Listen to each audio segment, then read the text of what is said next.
క్రీస్తునందు సహోదరి సహోదరులారా, ప్రభువైన యేసుక్రీస్తు నామములో హృదయపూర్వక వందనాలండి. ముందుగా ఇంత మంచి సమయాన్ని ఇచ్చిన తండ్రి అయిన దేవునికి ప్రభువైన క్రీస్తు ద్వారా కృతజ్ఞతాస్తుతులు చెల్లిస్తున్నానండి. అందరు బాగున్నారండి? వాక్యం చదువుకొని ప్రార్థన చేసుకున్న తర్వాత పాఠంలోకి వెళ్దామండి. లూకా గారు రాసిన సువార్త 22వ అధ్యాయం. లూకా గారు రాసిన సువార్త 22వ అధ్యాయం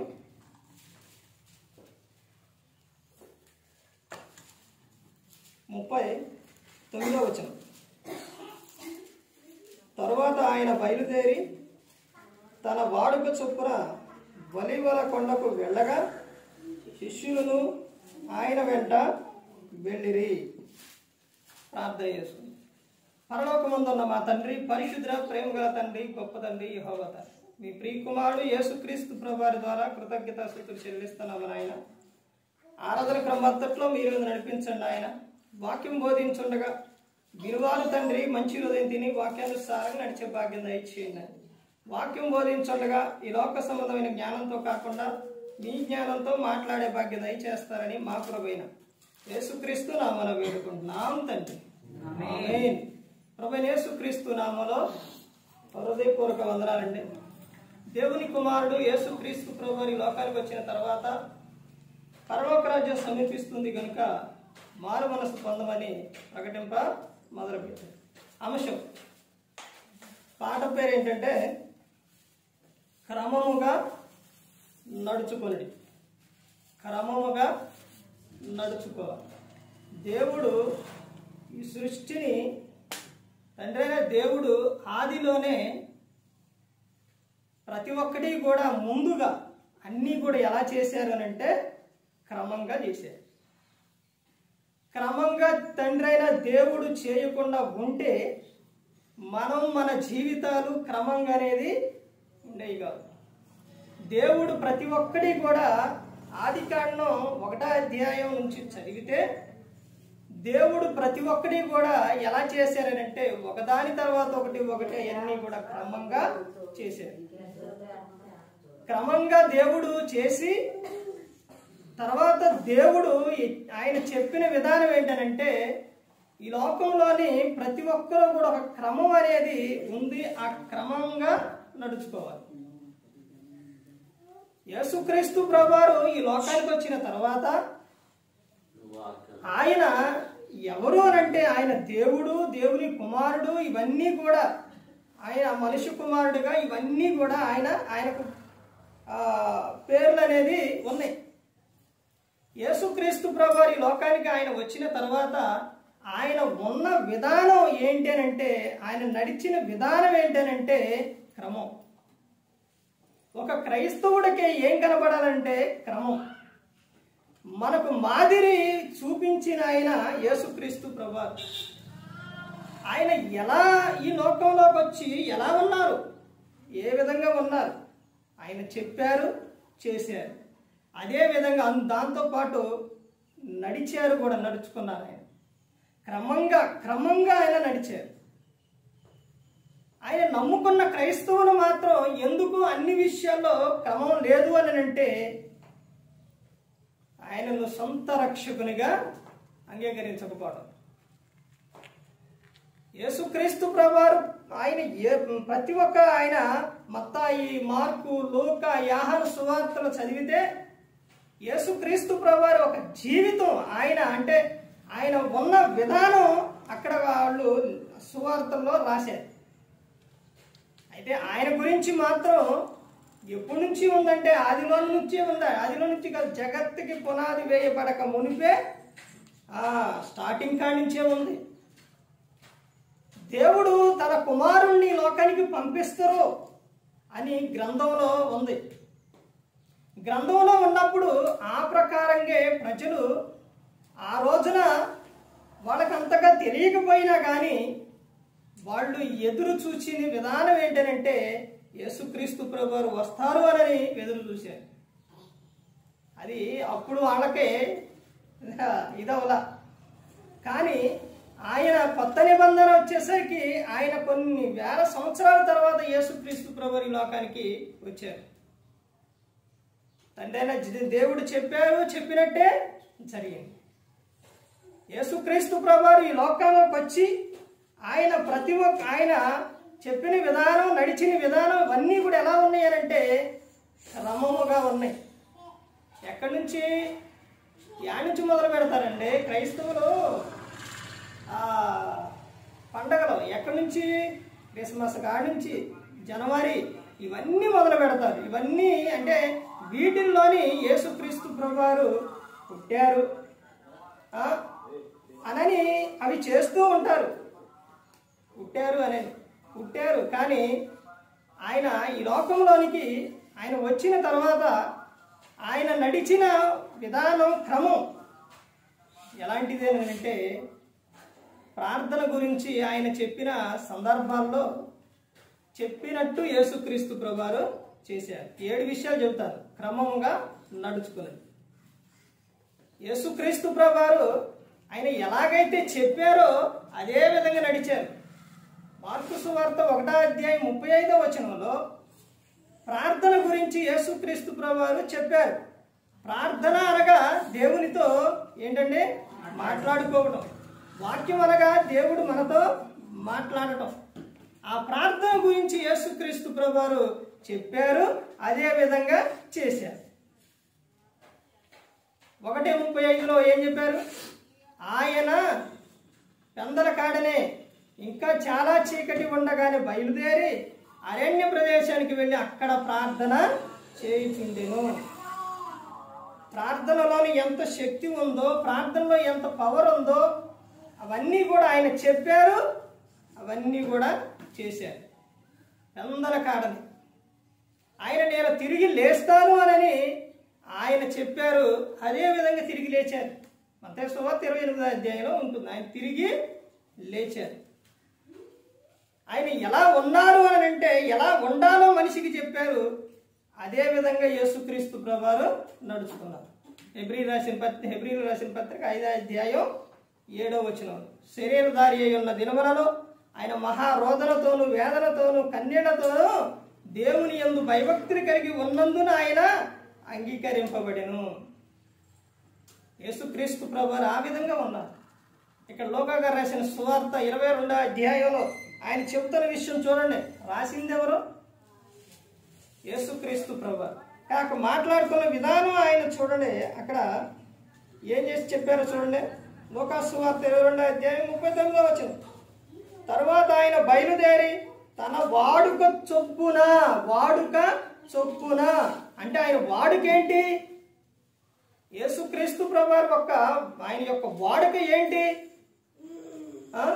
పెందల కాడని లెగటం, ప్రార్థన చేయడం.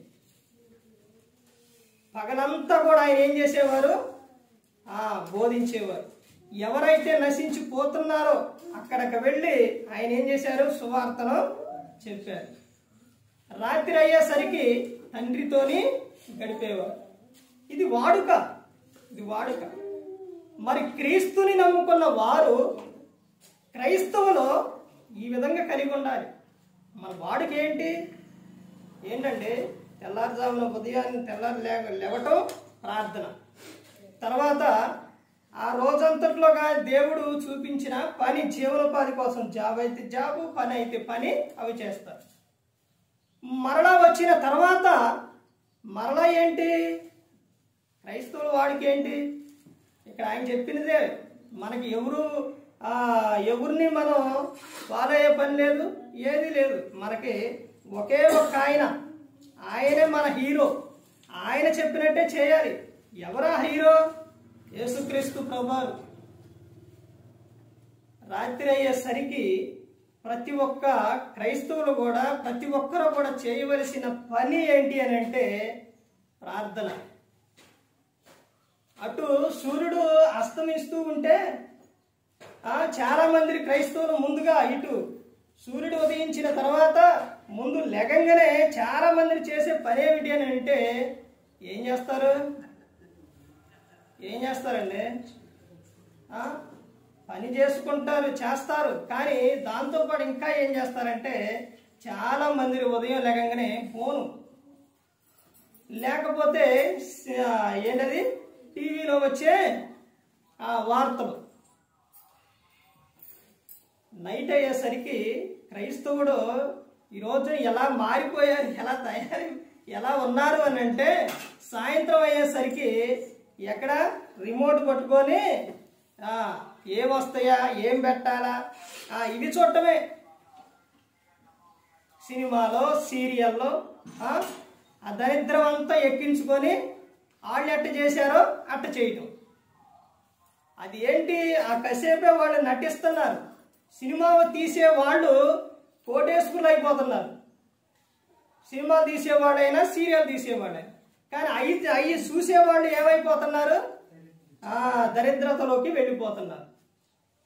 అంటే వాళ్ళు అలా చేశారని అదే విధంగా మాట్లాడటం, వాళ్ళు ఎలాగైతే చేశారో అదే విధంగా మాట్లాడటం. మీకు విషయం తెలుసా, అందరూ సినిమా సీరియల్ చూస్తారా? వాళ్ళు ఎప్పుడైతే ఎంట్రీలో కానీ ఎక్కడైనా కానీ వాళ్ళు ఎప్పుడైనా కానీ బయట అసభ్యకరంగా మాట్లాడటం కానీ లేకపోతే కోపంగా మాట్లాడటం కానీ ఉంటాయా? ఉండవు.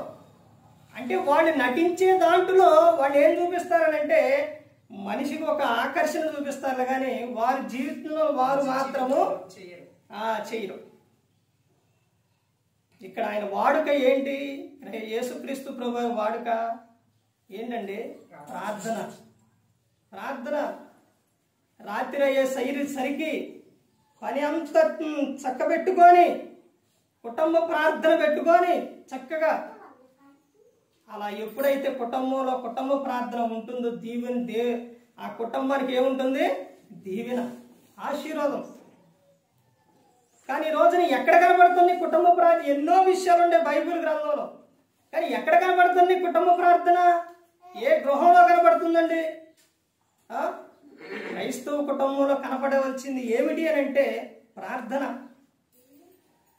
ప్రార్థన కనపడాలండి. అది మా క్రైస్తవుడికి అది వాడుక. ఇంకా ముందుకెళ్తే చూడండి, అక్కడే ఏమని చెప్తున్నారు, తన వాడుక చొప్పున ఒలివల కొండకు వెళ్ళగా శిష్యులను ఆయన వెంట వెళ్ళిరి.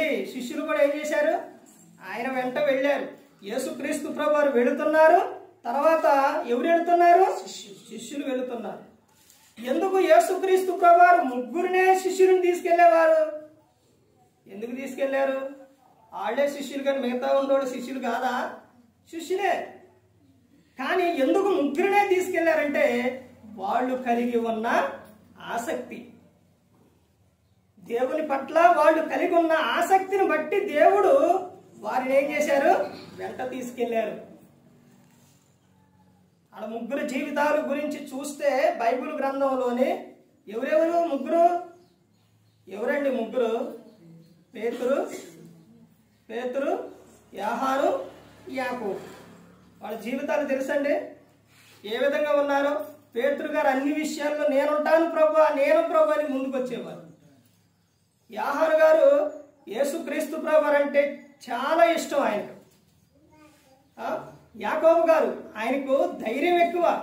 ఆయనను పట్టుకొని చిరఛేదనం తీసుకెళ్లేటప్పుడు కూడా నేను దేవుని కోసం, నేను క్రీస్తు కోసం బ్రతుకుతున్నాను, నేను చనిపోయినా కానీ ఆయనతో పాటు ఉంటానని ఆయన అంత ధైర్యం కలిగి తీసుకెళ్లేటప్పుడు ఆయన పక్కన ఉన్న ఆయన అంటే తీసుకెళ్లేటప్పుడు చిరఛేదన ఆయనది యాకోబు గారిని తీసుకెళ్లేటప్పుడు ఈ బొట్టలు వాడు తీసుకెళ్తారు కదా, ఆ పక్కన ఉన్న వాళ్ళు కూడా యేసుక్రీస్తు శిష్యుడు యాకోబు గారిని చూసి ఏంటి ధైర్యం, ఇంత ధైర్యం ఏంటి, కొంచెం సేపట్లో ఆయన చనిపోతారు కదా, చంపేస్తారు కదా, ఏంటి ధైర్యం అని, అంటే క్రీస్తుని నమ్ముకున్న వారికి ఇంత ధైర్యం వస్తుంది, ఇంత తెగింపు వచ్చిద్దానని ఆయన చూసి ఒక వ్యక్తి మారిపోయిన ఆయన్ని కూడా చంపేశారు. కానీ ఆయన ధైర్యాన్ని చూసి ఆయన మారిపోయారు. క్రైస్తవులంటే ఎలా ఉండాలండి? ఎలా ఉండాలి? ప్రార్థనలోని, వాక్యంలోని, ప్రవర్తనలోని అన్ని విషయాల్లో చాలా జాగ్రత్త కలిగి ఉండాలి. యేసుక్రీస్తు ప్రభువారు క్రమంగా వెళుతూ ఉంటే క్రమంగా శిష్యులు కూడా అదే విధంగా వెళ్ళారు. తర్వాత ఇంకా ముందుకెళ్తే చూడండి క్రమం గురించి ఏమని చెప్తున్నారు. హెబ్రీయులకు రాసిన పత్రిక 10వ అధ్యాయం, హెబ్రీయులకు రాసిన పత్రిక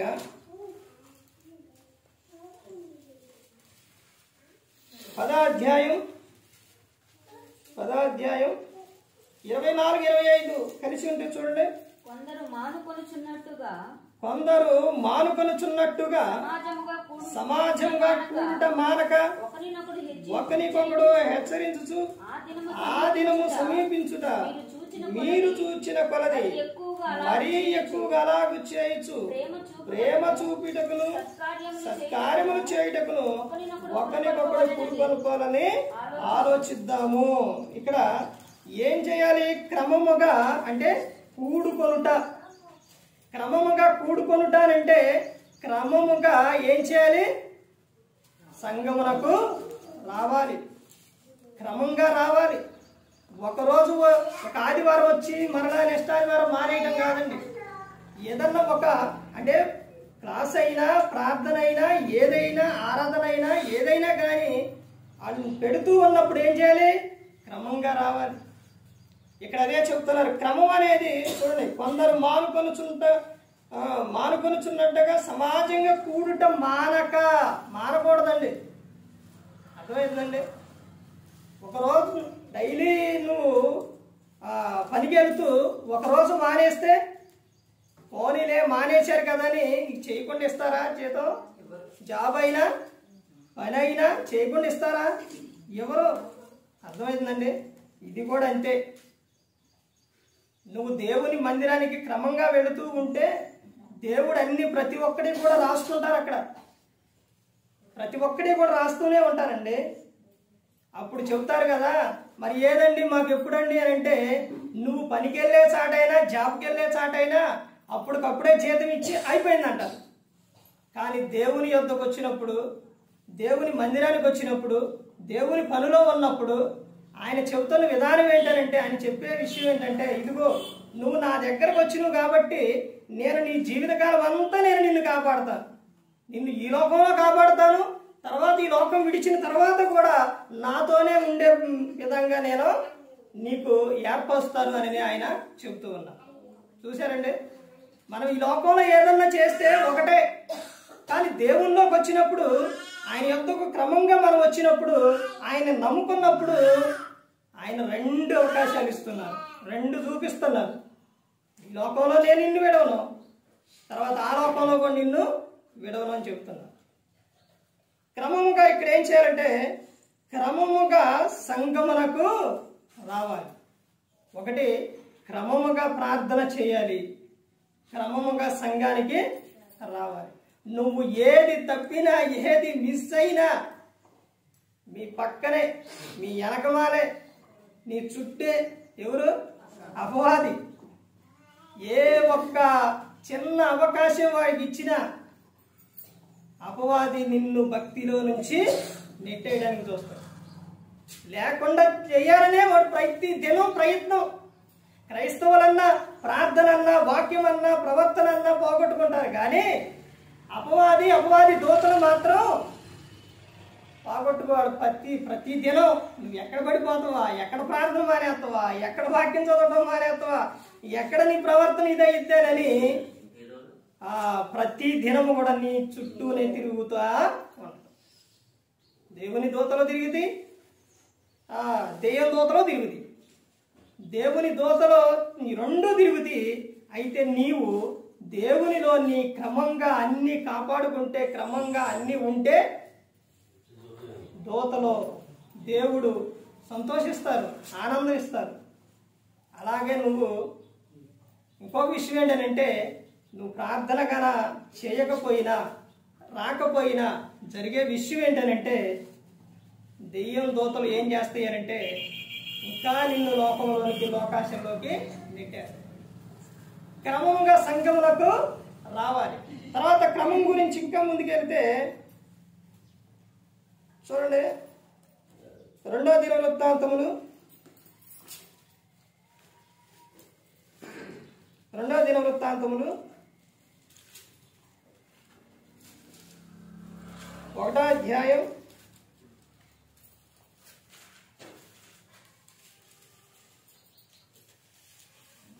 3వ వచనం చూడండి. సొలొమోను సహస్రాధిపతులకును శతాధిపతులకును న్యాయాధిపతులకును ఇశ్రాయేలు పితరుల ఇండ్లకు పెద్దలైన వారందరికీ అనగా ఇశ్రాయేలులందరికీ ఆజ్ఞయ్యగా సమాజకులందరూ సొలొమోనుతో కూడా కలిసి గిబియోనునందు బలిపీఠము వద్దకు పోయిరి. దావీదు దేవుని మందసమును కిర్యత్యారీము నుండి తెప్పించి యెరూషలేమునందు దాని కొరకు గుడారం వేసి తాను సిద్ధపరిచిన స్థలముల నుంచెను. అంటే ఆ రోజున జరిగిన విధానం ఏంటంటే, ఆరాధన క్రమం వచ్చేసరికి, దేవుణ్ణి ఆరాధించే విధానం వచ్చేసరికి ఏం చేసేవాళ్ళనంటే మందసం కట్టి ఏం చేసేవాళ్ళు, దేవుని ఆరాధించేవారు. అయితే ఇప్పుడు ఆరాధించడం అనేది, ఇప్పుడు అనేది దేవుణ్ణి స్తుతించడం అనేది, ఇప్పుడు అనేది ఎక్కడైనా కానీ 2-3 నా నామంలో కూడి ఉంటే అక్కడ నేను ఉంటానని చెప్పారు. దావీదు గారు ఆ విధంగా ఆయన అంతగా తండ్రి అయిన దేవుడు ఆయనను హెచ్చించడానికి కారణం ఏమిటి అని అంటే, చిన్న వయసులో నుంచి కూడా దావీదు గారు ఆయన ఎలా ఉండేనంటే దేవుని పట్ల భయభక్తులు కలిగే ఉన్నారు. చిన్న వయసు నుంచి కూడా ఆయన వృద్ధాప్యం వచ్చే వరకు కూడా ఆయన ఒకే ఒక్క విషయంలో తప్పిపోయిందని దేవుడే చెప్పారు. కానీ మిగతా అన్ని సమయాల్లో కూడా ఆ కీర్తన గ్రంథం చదవండి, ఆయన రాసిన కీర్తనల్లో ఆయన జీవితం ఏంటనేది కనపడుతుంది. దేవుని పట్ల ఆయన ఎలా ఉన్నారు అని అన్నదే కనపడుతుంది. ఇక్కడ ప్రతిదినము అంటే క్రమముగా ఏం చేయాలంటే దేవుణ్ణి ఆరాధించాలి. తర్వాత 13వ అధ్యాయం చూడండి, 2వ దినవృత్తాంతములు 13వ అధ్యాయం 8వ వచనం చూడండి. 8. ఇప్పుడు దావీదు సంతతి వారి వశముననున్న యెహోవా రాజ్యంతో మీరు యుద్ధము చేయ తెగించదమని తలంచుచున్నారు.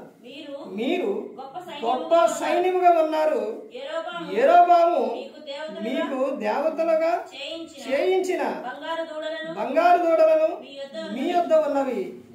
మీరు అహరోను సంతతి వారైన యెహోవా యాజకులను లేవీయులను త్రోసివేసి అన్య దేశముల జనులు చేయునట్లు మీ కొరకు యాజకులను నియమించుకొంటిరి కదా.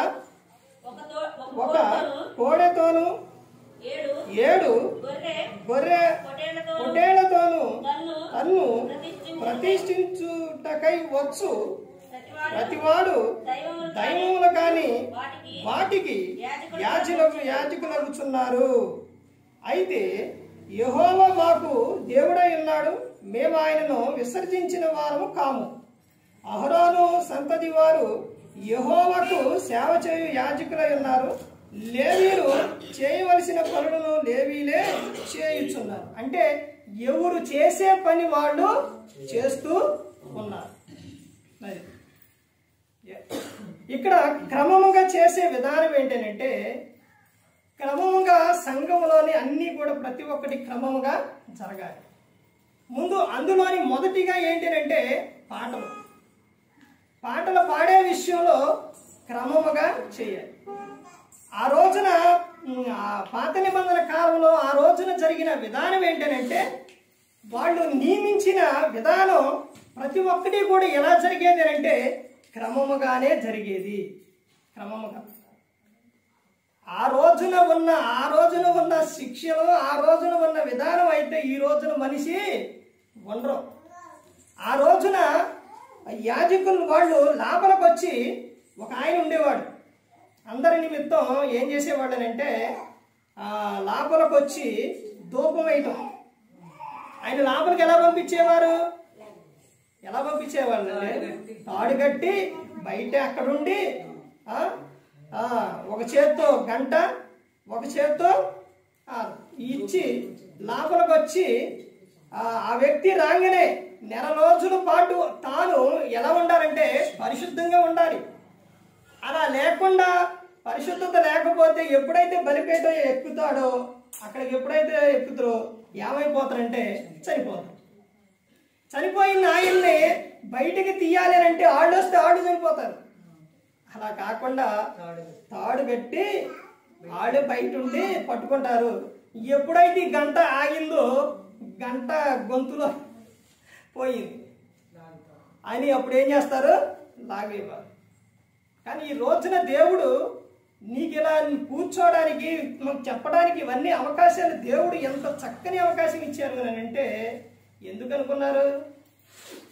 అప్పుడు ఆ రోజులలో శిక్ష ఇప్పుడు రాదా? వచ్చింది. కానీ ఆయన మనిషి ఏదో రూపంలో ఏదో విధంగా ఆలోచనలో పడిపోతున్నారు, తప్పిపోతున్నారు. వాళ్ళు ప్రతిదినము కూడా పడిపోతున్నారు. నేను వారి కోసమే ఈ లోకానికి వచ్చి యేసుక్రీస్తు ప్రభువు శిలువలో తన ప్రాణాన్ని పెట్టారు. అంటే ప్రతి దినము కూడా మనం చేయవలసిన ఇష్యూ ఏంటంటే జాగ్రత్త కలిగి ఉండాలి. ప్రతి దినము కూడా మనలో నుంచి ఏమి రావాలి? ఇందా చదవబడిన కీర్తన అదే.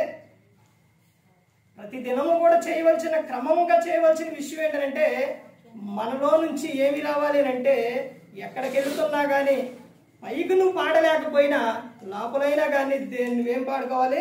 దేవుని పాటలు పాడాలి. వ్యర్థమైన పాటలు కాదండి. దేవుని పాటలు పాడుతూనే నిత్యము కూడా అలా ఆయన్ని స్తుతిగానం ఆయన చేస్తూ ఉంటే నీ దేహంలో ఏముంటుంది? ఆరోగ్యం ఉంటుంది. తర్వాత ఇంకా ముందుకెళ్తే చూడండి ఏం చెప్తున్నారు. తర్వాత 2వ దినవృత్తాంతములు 15వ అధ్యాయం 20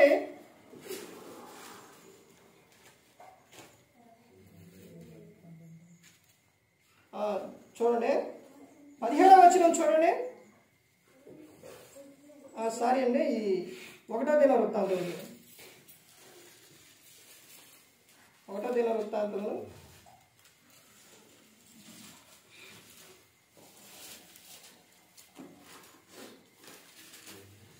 15వ అధ్యాయం 22వ వచనం. లేవీల అధిపతి అయిన కెనన్య మందసమును మోయుట యందు గట్టివాడైనందున అతడు మోత క్రమము నేర్పుటకై నియమింపబడిను. ఇక్కడ జరిగిన విషయం ఏంటంటే, ఇక్కడ చెప్తున్న విషయం ఏంటంటే మందసం లేవీలకు అధిపతి అయిన కెనన్య మందసమును మోయుట యందు గట్టివాడై నందున అతడు మోత క్రమము నేర్పుటకై నియమింపబడిను. అంటే ఇక్కడ జరిగిన విషయం ఏంటంటే ఈ రోజున చెప్తున్న విషయం ఏంటంటే క్రమముగా ఏం చేయాలంటే పరిచర్య. ఏంటిదండి? పరిచర్య. ఇవి ఎలా జరగాలి అని అంటే క్రమముగా జరగాలి. తర్వాత కీర్తనలు 1వ కీర్తన చూడండి. 1వ కీర్తన ఇందా చదవబడిన కీర్తన దీంట్లో 1వ కీర్తన 1వ అధ్యాయం అందులో క్రమంగా ఏం చేయాలో చెప్తున్నారు చూడండి. 1వ అధ్యాయం 2వ వచనం చూడండి. యెహోవా ధర్మశాస్త్రమునందు ఆనందించుచు దివారాత్రము దానిని ధ్యానించువాడు ధన్యుడు. వాక్యములు ఏం చేయాలంట? దివారాత్రము ధ్యానించాలి. ప్రకటన గ్రంథం 1వ అధ్యాయం 3వ వచనంలో ఏమని ఉంటుందండి? సమయం సమీపిస్తుంది కనుక ఈ ప్రవచన వాక్యములను చదువువాడును వినువాడును గైకొని వారును అందరూ ఎవరంట? ధన్యులు అని చెప్తారు. ఎందుకు? దేవుడు అన్నీ మనకిచ్చారు, అన్నీ ఇచ్చారు, ఏది తక్కువ చేయకుండా అన్నీ ఇచ్చారు. అనారోగ్యంతో ఉన్నప్పుడు నువ్వు ప్రార్థన చేస్తే దేవుడు నీకు ఆలోచన ఇచ్చి నిన్ను స్వస్థపరుస్తాడు. అంటే ఎక్కడికి వెళ్ళాలి అవన్నీ ఆలోచన ఇచ్చి నడిపిస్తాడు, మంచి ఆరోగ్యాన్ని ఇస్తాడు. ఇప్పుడు ఏదన్నా చేతికి దెబ్బ తగిలినా, కాలుకి దెబ్బ తగిలినా, లేకపోతే ఏదన్నా కొంచెం ప్రమాదం అయ్యి ఆపరేషన్ చేసినా ఇప్పుడు డాక్టర్ ఏం చేస్తారంటే అవి ఇలా ఇలా కోస్తారు. ఇలా కోసిన దాన్ని ఇలా కుట్టడంతోనే ఇప్పుడు డాక్టర్ గారు అక్కడ కూర్చొని అతుక్కో అతుక్కో కలుసుకో అతుక్కో అని అంటే అది కలుసుకునిద్దా అతుక్కుపోయిద్దా? ఆ విధంగా చేసేది ఎవరు? దేవుడు. ఆ చర్మాన్ని మరలా కలిపేది ఎవరు? దేవుడు. దేవుడు అండి. దేవుడు ఇన్ని ఇచ్చి నీకు అన్నీ ఇచ్చి సమస్తాన్ని ఇచ్చి గాలినిచ్చి నీరునిచ్చి వెలుతురునిచ్చి అన్నీ మొత్తం సమస్తం అన్నీ ఇచ్చారు దేవుడు.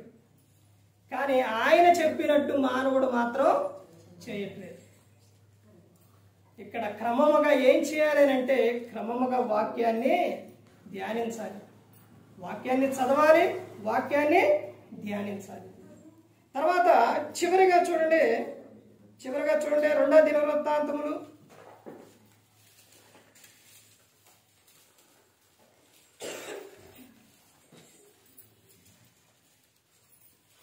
31వ అధ్యాయం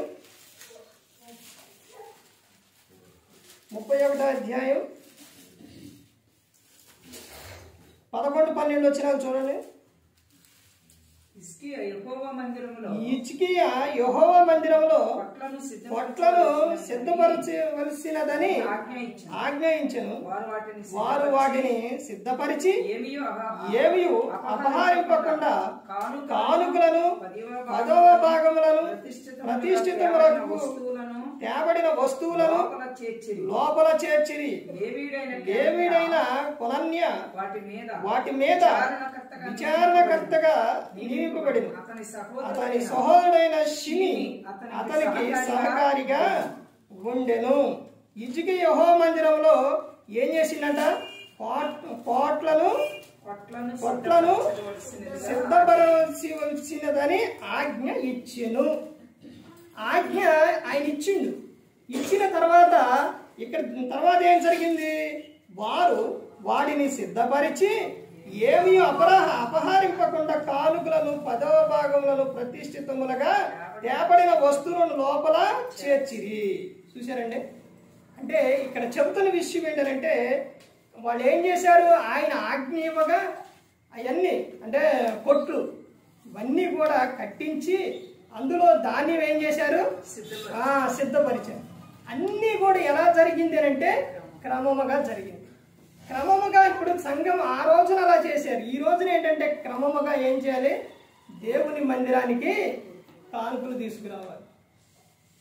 ఇది నేను చెబుతున్న విషయం కాదు, దేవుడు గ్రంథంలో రాపించిన విషయం.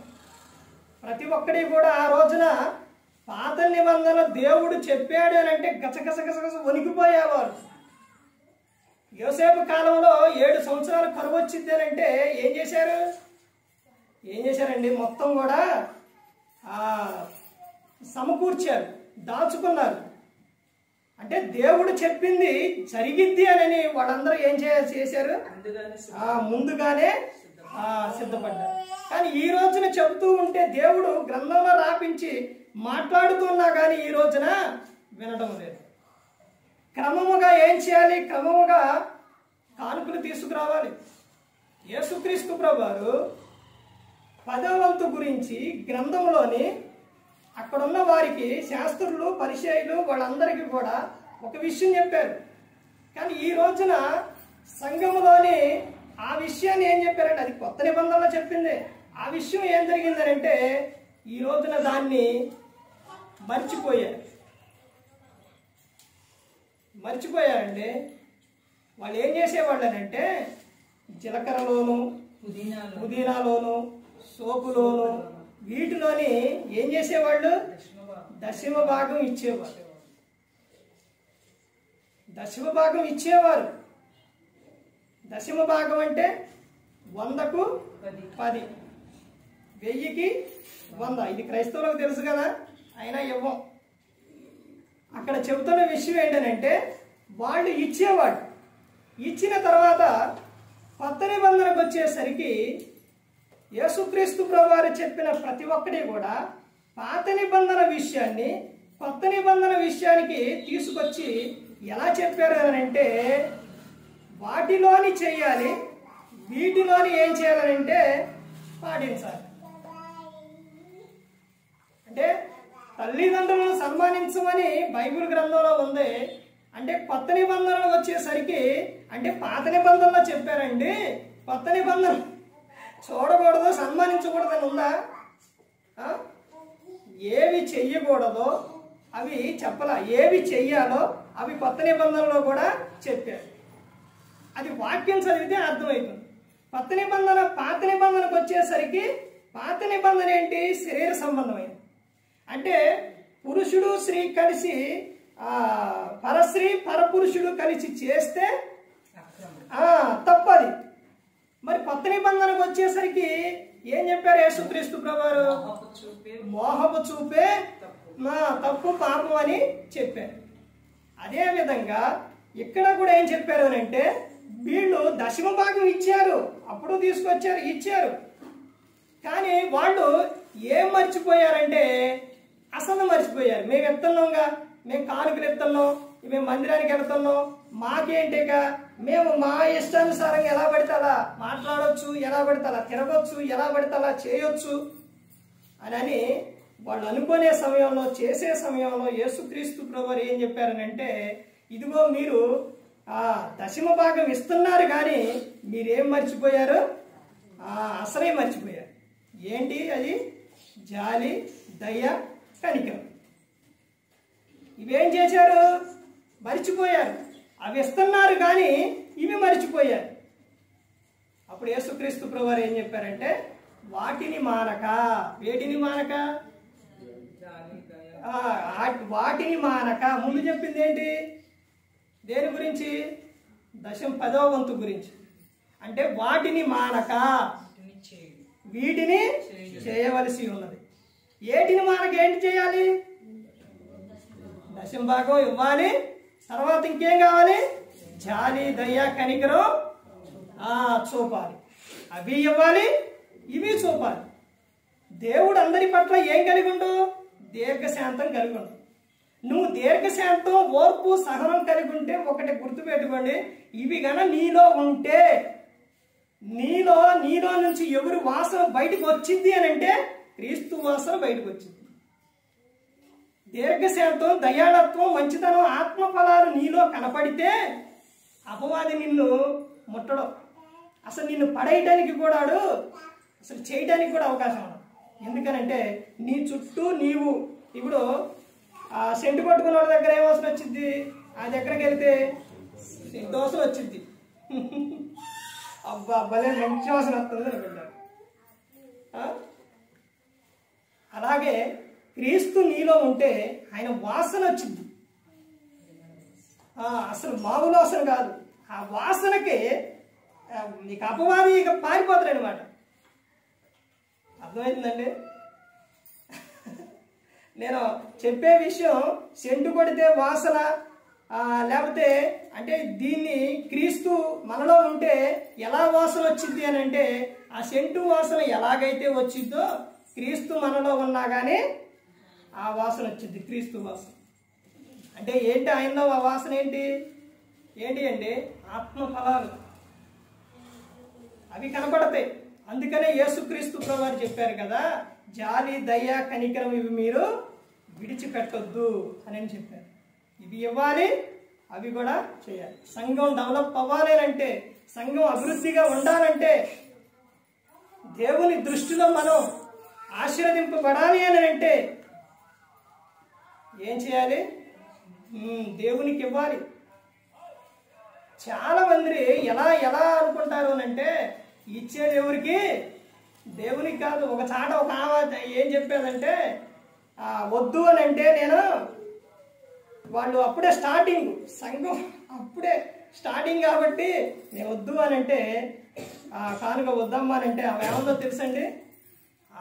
మొదటిలోనే స్టార్టింగ్లోనే వాళ్ళు నేర్చుకున్న విషయం ఏంటంటే, మేము ఇచ్చేది ఎవరికి?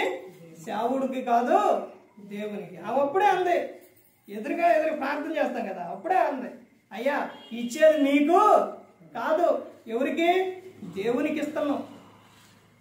దేవునికి ఇస్తున్నామండి. ఇప్పుడు కానుకల గురించి ఇచ్చేటప్పుడు ముందు వాక్యం చదువుతావా?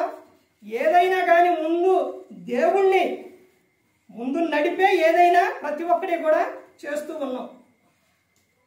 అలాగే ప్రభురాత్రి క్రమంలో కూడా వాక్యం చదివిన తర్వాతే. వాక్యం అంటే ఏమనుకున్నారు? అందుకే దేవుడు రాపించారు. వాక్యం అంటే ఏంటి? దేవుడు. యోహాను సువార్త 1వ అధ్యాయం 1వ వచనం 2వ వచనం వరకు ఏమని చెప్తున్నా? ఆది యందు వాక్యం ఉండెను, వాక్యము దేవుని యొద్ద ఉండెను, ఆ వాక్యమే దేవుడయ్యి ఉండెను. అంటే వాక్యం అంటే ఏమనుకున్నారు? దేవుడు. చాలా మంది బైబుల్ అంటే ఇప్పుడు మారిపోయిందండి. ఇప్పుడు తెలుసుకున్నారు. వాక్యం వినంగా వినంగా వినంగా అర్థమైపోతుంది, తెలుసుకున్నారు. ఈరోజు అది వరకు ఉన్న సమయాల్లోనే వాళ్ళు రాండియు సాహించి చివరి పాట అంటే వాళ్ళు పాడేటప్పుడు ఆ బైబుల్ ఏమో ఎక్కడ కింద కింద అంటే కాళ్ళ దగ్గర, మనం నుంచొని మాత్రం ఎట్ట పాడతాం. అంటే బైబుల్ పట్టుకొని మాత్రం పాట పాడరు. అంటే ఇదివరకు అట్ట చేసేవాళ్ళు, ఇప్పుడు తెలుసుకున్నారు. వాక్యం ఏంటి? దేవుడు. కాళ్ళెదురుగా పడుకున్నప్పుడు కాళ్ళెదురు పెట్టడం, లేదా టీవీలు కాడ పెట్టడం, లేదా పట్టుకో కింద పెట్టడాలు అలా చేయమాకండి. పరిశుద్ధ గ్రంథం ఇది, దేవుడు. ఇక్కడ క్రమముగా సంఘమునకు ఏం తేవాలని చెప్పారు? యేసుక్రీస్తు ప్రభువు ఏం చెప్పారండి? క్రమముగా తీసుకురావాలి, క్రమంగా తీసుకురావాలండి. ఇక్కడ చేసిన వాళ్ళు చేసింది అదే. ఇక్కడ ఎవరైతే చెప్పారో అంటే దేవుడే వచ్చేసి పైనుంచి ఇప్పుడు దేవుడే వచ్చి ఇదిగో నువ్వు ఇలా తీసుకురా, ఇది ఇలా చెయ్యి అని ఆయన చెప్పటం ఆయన ఎవరు చూడలేరు కూడా. అర్థమైందండి? దేవుడు ఏ విధంగా అంటే వాక్యంలో మనకు రాసి ఇచ్చారు ప్రతి ఒక్కటి కూడా. ఈ వాక్యాన్ని సేవకుడు ఏం చేస్తాడో అందులో నుంచి చెబుతాడు. ఇంకా మీరు చదివినా మీకు అర్థమవుతుంది, విన్నా అర్థమవుతుంది. ప్రతి ఒక్కరు గమనించుకోవాలని యేసుక్రీస్తు ప్రభువు చెప్పిన ప్రతి ఒక్క మాట కూడా అది సత్యం. దేవుడు చెప్పింది 7 విషయాలు చెప్పాను. ఏంటిదండి? రాసుకున్నారా? రాసుకొని ఉంటే విన్నదే నువ్వేం చెప్పాలన్నా కానీ ఈ బుక్ ఎప్పుడు రాసింది? నేను ఎన్ని సంవత్సరాల క్రితం రాశా, ఇంకా ఉంది. ఇందులో పాటలే, అది నా గొప్పదనం కాదండి, దేవుని గొప్పదనం. ఇందులో రాసిన పాటలో 3 తరాలు పాటలే ఇందులో రాసింది. అప్పటి నుంచి ఇప్పటి వరకు వచ్చిన పాత పాటలు కానించి ఇవి. అలాగే ఒక పాట నీ బుక్లో ఇది పాటల బుక్ అని పెట్టి రాసుకో. వాక్యాన్ని రాసుకోండి క్రమంగా. వాక్యం చదివేటప్పుడు పెన్ను బుక్ కంపల్సరీగా ఉండాలండి.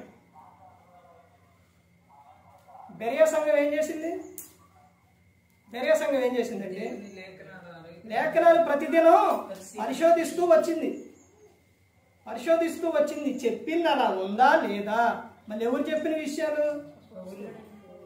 పౌలు గారు చెప్పిన విషయాలు. పౌలు శీల చెప్పిన సంగతులు అలా ఉన్నాయో లేవని వాళ్ళు ఏం చేశారు? బెరియా సంఘం ప్రతిదినం లేఖనాలను పరిశోధిస్తూ వచ్చారు. ఒక పాట రాసుకో. ఆ పాట నువ్వు పాడిన తర్వాత ఒకటి గమనించండి, నువ్వు రాసే పాట కానీ దేవుణ్ణి ప్రార్థించి దేవునికి చెప్పి నువ్వు రాసే పాట, రాసుకున్న వాక్యం ఇవన్నీ కూడా నీ ఒక్కలతో పోదు. అర్థమైందండి? నిన్న ఆదరణ కూడికలోని ఏ సందర్భం ఫోన్ స్టేటస్ కూడా పెట్టారు, యూట్యూబ్లో పెట్టారు, ఫేస్బుక్లో పెట్టారు. ఏ సందర్భానికి ఆ సందర్భం అనుకూలంగా పాటలు పాడాలి. ఇప్పుడు దేవుని ఆరాధన, ఆయనకు స్తుతి గీతం అంటే దాన్ని ఆయన ఆరాధించే పాటలు పాడాలి. దేవునికి స్తోత్రం. ఇప్పుడు కొత్తవి కూడా వచ్చినాయి, యెహోవా నీ నామం, ఇవన్నీ కూడా చాలా కొత్త పాటలు కూడా వచ్చినాయి. అవి పాడాలి వివాహ సమయంలో. ఎందుకు వివాహ సమయంలో వివాహము అన్ని విషయాల్లో అంటే వాక్యం చెప్పడం పాట పాడకూడదు కానీ చెప్తున్నా. ఆ పాట పాడతారు, పరిశుద్ధ పాట పాడతారు, వివాహం పాట. మరి ఆ సమయంలో ఎన్ని నాళ్ళ గమనము ఎంత ఆ పాట పాడతారా? అది వివాహానికి సంబంధమైన పాటే అక్కడ పాడాలి. ఇప్పుడు ఆదరణ కూడిక పెట్టారు, అక్కడ ఆదరణ సంబంధమైన పాటలే పాడాలి. విలువైనది నీ ఆశకాలం, ఈ లోకం శాశ్వతం కాదు, ఇంకా చాలా పాటలు ఉన్నాయి, ఆ పాటలు పాడాలి. కూడిక ఎందుకు పెడతారు? దేవుడు చేసిన మేలుల గురించి ఆ పాట పాడాలి. నీవు చేసిన ఉపకారములకు ఇవన్నీ కూడా సందర్భానుకూలంగా ఏం చేయాలి? పాటలు పాడాలి. అదే అక్కడ జరిగినప్పుడు ఇలా అందరూ కూర్చున్నారు, అందరూ స్టేటస్లో మీకు కనపడిద్ది, అందరూ కూర్చున్నారు. కూర్చున్న తర్వాత అంటే అక్కడికి వచ్చారు, ఇప్పుడు పాటలు పాడాలి. పాట బుక్కులు లేవు. నేను పాడుతుంటే బుక్ తీసుకొని అంటే పాటలు లేవండి, ఆ పాటలు లేవు, పాటల బుక్కులు లేవు, మీ పాటల బుక్ ఇవ్వండి అంటే అది నేనైనా ఎవరైనా కానీ మనం రాసుకొని ఉంటే అది ఇంకొకళ్ళు ఏం చేస్తారు, ఇంకా యవనస్తులు పిల్లలైతే అన్నయ్య ఆ పాటల బుక్ అని తీసుకొని పాడతారు. అలాగే మీరు కూడా పాటలు రాసుకుంటే ఒక నోట్స్ పెట్టుకోండి. అందులో నేను డైరీలు ఇవ్వాలని ఇగో సంఘంలో ఎవరికైతే రాసుకున్నారో వారికి ఇవ్వాలి. ఈ నోట్స్లు అయితే ఇదైపోతుంది, డైరీ ఇవ్వాలి. అవి కూడా ఎవరన్నా చేస్తారని అంటే ఎవరు మాట్లాడాలి. వీటికి ఎవరన్నా ఏమైనా తీసుకొస్తారని అంటే ఇవి తీసుకురాలి. ఇలాగైతే సంఘం ఎట్ట అభివృద్ధి చెందిద్దండి? ప్రతి ఒక్కరూ గమనించుకోవాలి. ప్రతి ఒక్కటి మనం దేవుని నిమిత్తం చేసే ప్రతి ఒక్కటి కూడా వ్యర్థమయ్యే పోదు. ఇది నీ తర్వాత ఇంకొకళ్ళు పాడతారు. ఆ తర్వాత ఇంకో విషయం ఏంటో చెప్పానంటే, నీ తరం అయిపోయిన తర్వాత కూడా ఏం చేస్తారు? నీ పిల్లలు కానీ, మనవాళ్ళు కానీ, మనవరాళ్ళు కానీ ఎవరైనా కానీ పాడతారు. ఇప్పుడు మీకు బైబుల్ ఇచ్చారు సంఘంలోని, ఆ బైబుల్ దానికి అట్టేసుకొని క్రమంగా ఇట్ట నీట్గా ఉంచుకుంటే బైబుల్ ఇప్పుడు నీ తర్వాత నీ పిల్లల తర్వాత మనవరాళ్ళు వాళ్ళు కూడా చదువుతారు బైబుల్. జాగ్రత్తగా ఉంటే పోదండి, మనతోనే పోదు. వాక్యం అనేది మనతోనే పోదు, తరతరాలకు అలాగో వెళుతూ ఉంది. మాట అయినా ఏదైనా ప్రతి ఒక్కరు కూడా గమనించుకోవాల్సిన విషయం, ఎన్ని విషయాలు చెప్పాను. క్రమంగా నడుచుకున్నలో ఒకటి, క్రమముగా ఏం చేయాలండి? ప్రార్థించాలి. క్రమముగా సంగములకు రావాలి, క్రమంగా దేవుణ్ణి ఆరాధించాలి, క్రమముగా పాటలు పాడాలి, క్రమముగా పరిచర్య చేయాలి, క్రమముగా వాక్యాన్ని చదవాలి, క్రమముగా కానుకలు ఇవ్వాలి. ఇది క్రమం. ప్రతి ఒక్కటి కూడా క్రమంగా చేయాలి. దేవునికి నీకు బాధకరంగా ఉంటే మోకాళ్ళేసి ప్రార్థన చేయి, దేవుడే నీకు సహాయం చేస్తాడు. క్రమముగా అనేది చాలా ప్రాముఖ్యమైన విషయం. ఇందులో నిర్లక్ష్యం అనేది రాకూడదు. ఈ రోజున ఆరాధనకి లేట్ అయితే నేను 2 అలారాలు పెట్టాను. హెల్త్ బాగోక 2 మెరుగు రావాలని పెడితే అది మోగేయడానికి ఇప్పుడు ఏం అవుతుంది, దాన్ని ఆఫ్ చేసి మళ్ళీ ఇంకోటి ఉంది, దాన్ని కూడా ఆఫ్ చేసేసరికి ఇక ఆ సమయం వస్తున్నసరికి ఇదిగోండి లే ఇక ఇదిగో టయానికి వెళ్ళాలి, టైం అయిపోతుంది. అది ఇక ఆ విధంగా ఆలోచన అనేది ఇంతలోనే వచ్చేస్తూ ఉంది.